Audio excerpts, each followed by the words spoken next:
What's poppin', everybody? Cerebral4. So today I have an interesting deck list for you guys, something that you probably don't see every day. We have this Venusaur here from Shining Legends, but it's not going to be a mono grass deck. I like to call this deck Totem Box, or Venusaur Tech, because we take advantage of Venusaur's ability, Jungle Tech, to double the grass energy on the field, but we don't really take advantage we don't only take advantage of grass type Pokemon. I have a bunch of different Pokemon here, but the main strategy is this is going to be a stage 2 deck, so you gotta have your Bulbasaurs here. I have 3, and got the Ivysaur Tech. We only have one option for all of them, and the Jungle Totem Venusaur. This Pokemon is pretty good, excellent stats for a stage 2, 160 HP. The attack can be 2 for 90 thanks to its ability, so it's not so bad. And Jungle Totem, of course, it's going to double all of your grass energies on the field. Now you can only use one of this ability, so you can't use a bunch of them like when you get a bunch of Venusaurs out.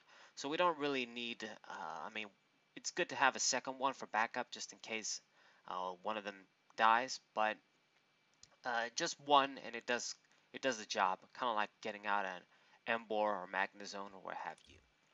Alright, so the attackers for this deck. Now, the first one we're going to focus on is Virizion GX here. So this Pokemon is actually a pretty decent Pokemon that I'm surprised is not really seen as much play. I mean, I guess it would have some trouble against the stage GXs because it can't quite take care of them. But it has 3 basically well-rounded attacks. Double draw, you can draw 2 cards, so if you open with this and you don't have the greatest hand in the world, at least you can try and get some of your consistency going using this attack. Not bad to have. Its main attack, Sensitive Blade, is actually very good, akin to Gallades from Breakthrough. If you use a supporter, it does 50 damage plus 80 more damage, so that's 130. And that's a pretty good number. Remember, with Venusaur out, you can actually use this attack for only 1 grass energy, and that makes it even more strong. Just doing 130 for 1 as long as you use a supporter. It's a number that takes care of a lot of these basic Pokemon like Tapu Koko, Giratina, the Garbodor, Trashlands Garbodor, and Buzzwole. A lot of these basic Pokemon that aren't GXs, you can take care of them. And I mean, yeah, you just take care of them pretty easily. Of course, you do have to use a supporter, but you should be using supporters anyway every turn. And Breeze Away GX, its GX attack, it's actually not half bad. It's basically, it's going to allow you to put in a number of your own Pokemon and play all cards attached to them back into your hand. So basically, you do this, like, let's say if we have a lot of hurt Pokemon, you play this, you use this attack at the right time, and you deny your opponent's prizes. Like, this is really good against Tapu Koko, Giratina spread decks. Like, seriously, this Pokemon is a good tech against them. It's like a great counter to them. I mean, of course, we're using it because it's a good grass GX Pokemon. Sensitive Blade is a solid attack, but it just works out like that. Only 1 retreat, basic GX Pokemon, 170 HP. It's okay. It's kind of standard, I suppose. It should be a little on the low side these days, but it's a basic Pokemon. The other grass Pokemon is going to be this Furamasa here. This Pokemon is really good. 110 HP, free retreat. It's excellent. Having a basic Pokemon with free retreat, always nice to have around. You can high jump kick, 1 for 20, solid. And then if you have only 1 prize card left, White Ray does 180 for 3. And in this case, thanks to Venusaur, just 2 energies. And that's pretty good. It makes for another really fast Pokemon that we can attack with as long as we have Venusaur out. You just attach 2 grass energies and you're doing good damage, even just 90 for 2. Not bad. So good little grass basic Pokemon here. We have 2 of this. And now for the tech attackers. Okay, so I have 3 different tech attackers, and I guess 4 with Tapu Lele, because you can actually use that Pokemon too. The first one is going to be Lugia GX. Now, this Pokemon, it can do a bunch of neat tricks, but, you know, conventionally, its attacks require a lot of energies. But in this case, since we can use any energy and we can double energies with Venusaur, if you attach just 2 grass energies, it can actually make all of its big attacks. Psychic does 30 plus 30 more damage times the number of energy attached to your opponent's active Pokemon. It's not going to be X-Ball, and it costs 3 energies, but it can be kind of handy if your opponent has a bunch of energies on their Pokemon. It's kind of sad you can't increase the damage yourself, but you know, it is what it is. Pelagic Blade is the attack you might want to focus on when you use this Lugia GX. It does 170 for 4 energies, and in this case 2 energies with Venusaur.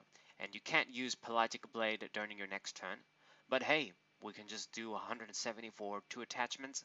With a choice band is 200, you can actually take care of a lot of Pokemon in one hit. In one hit, yeah.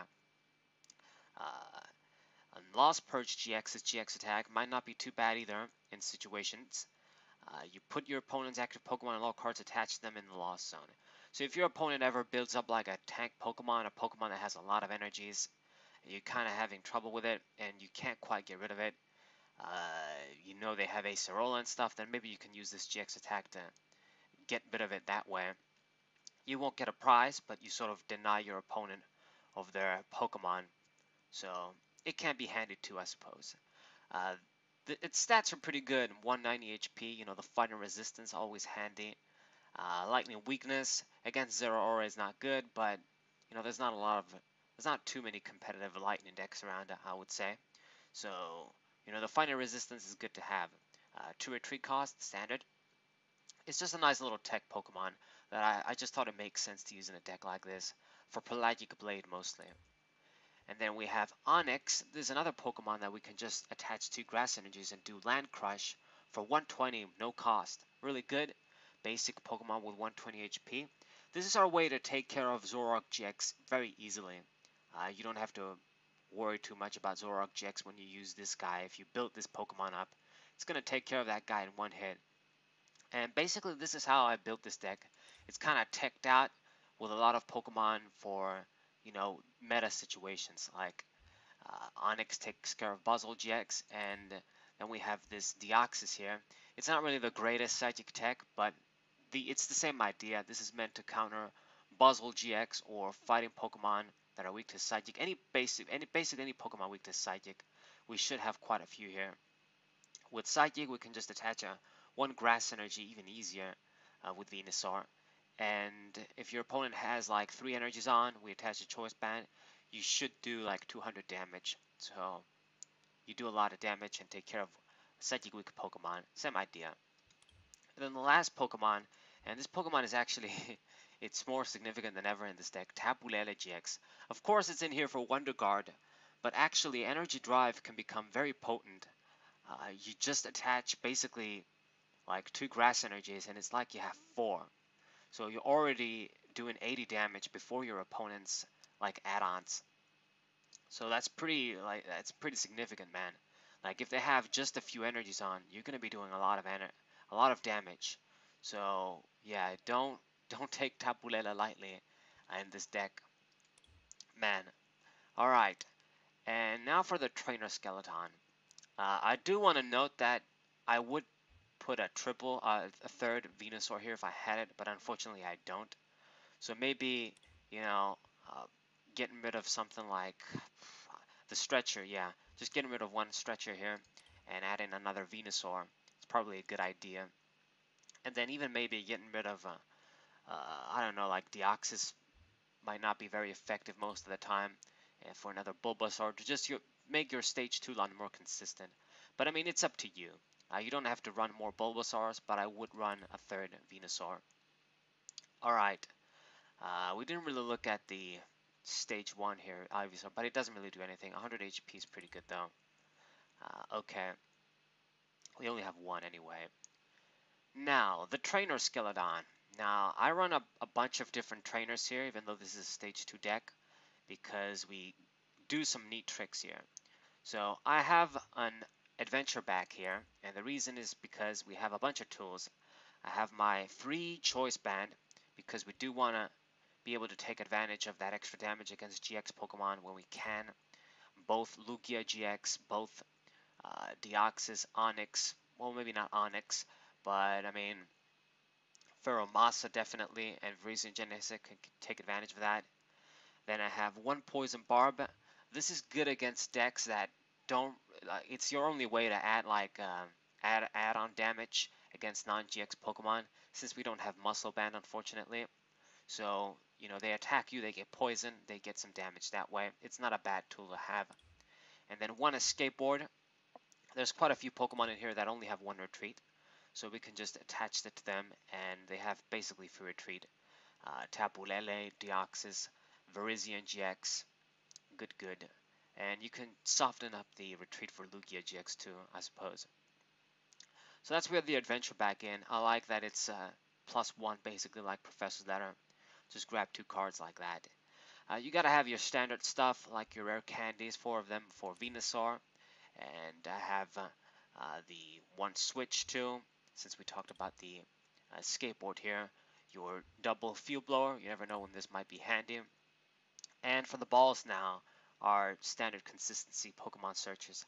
I have one nest ball here, just because maybe there's situations where you want to search one of your non-grass Pokemon like Lugia, perhaps Onix. But the rest is just 3 net ball. This is pretty good because it grabs us any of our grass Pokemon, but it can grab energies too, which is something that I really dig. Very nice, since we don't have Professor's Letter. And then we have 2 Ultra Ball here. This is basically for to search Tapu Lele, of course, get you a supporter, become a supporter, and most importantly for Venusaur, we don't really have a reliable way to add this Pokemon from the deck to the hand. So Ultra Ball, not Heavy Ball, is going to be able to get us Venusaur, but basically any Pokemon, of course, Ultra Ball can get. Now I do touched on the stretchers a bit here.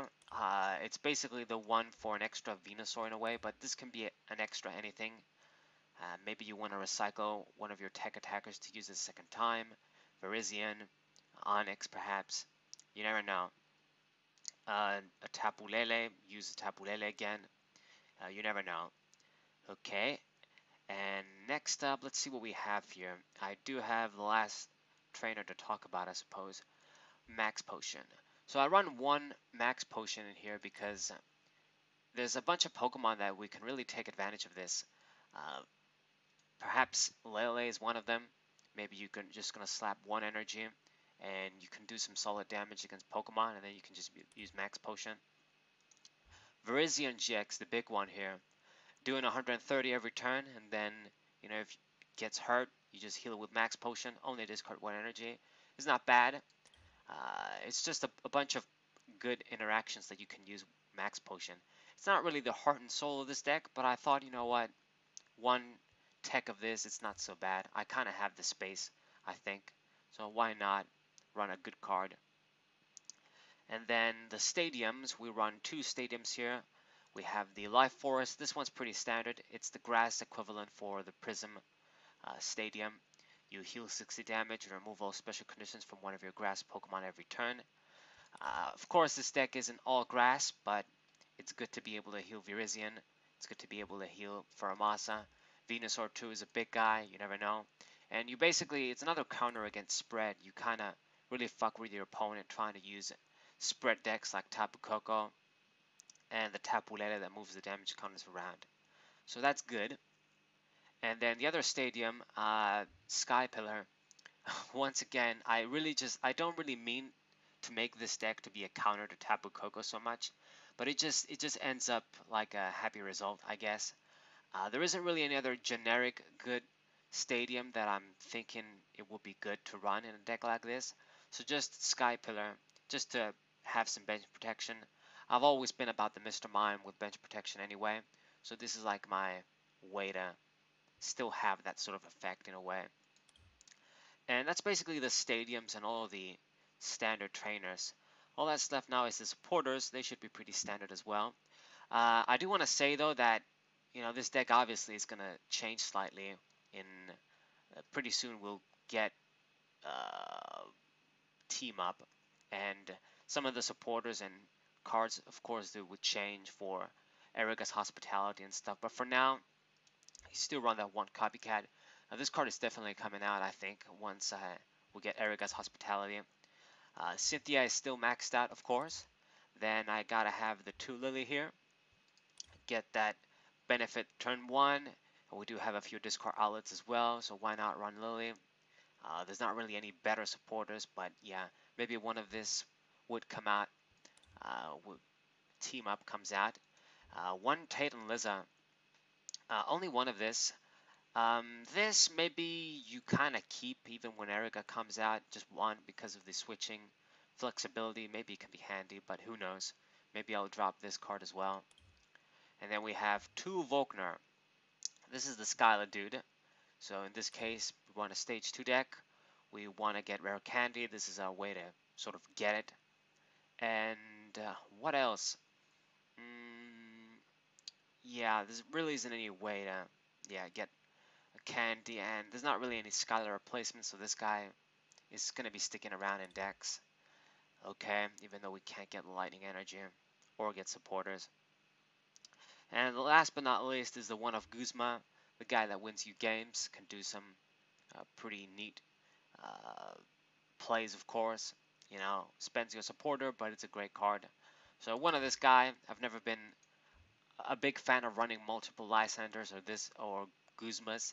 I do appreciate having VS Seekers to get them back when I want them to, but that card isn't expanded. So only one of this guy.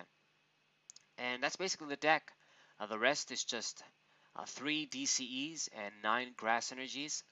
The DCEs are in here because sometimes when we can't get Venusaur out, Lele can use DC, this guy can use DC, Onyx can use DC, and Lugia can use DC too. And regardless, DC is just a double, energy attachment for these Pokemon.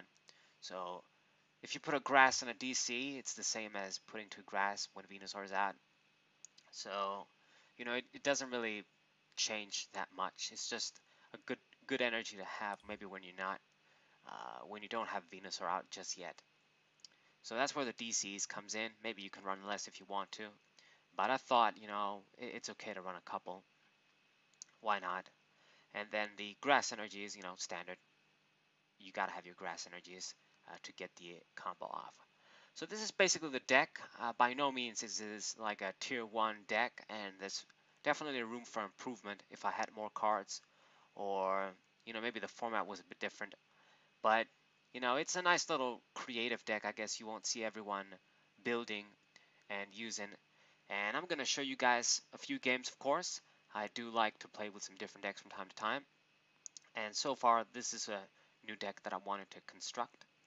But anyways, guys, I hope you guys enjoyed this video. I hope you guys subscribe, leave a like, share this with your friends. Thank you guys for watching. As always, Sabro Final 4, and we'll say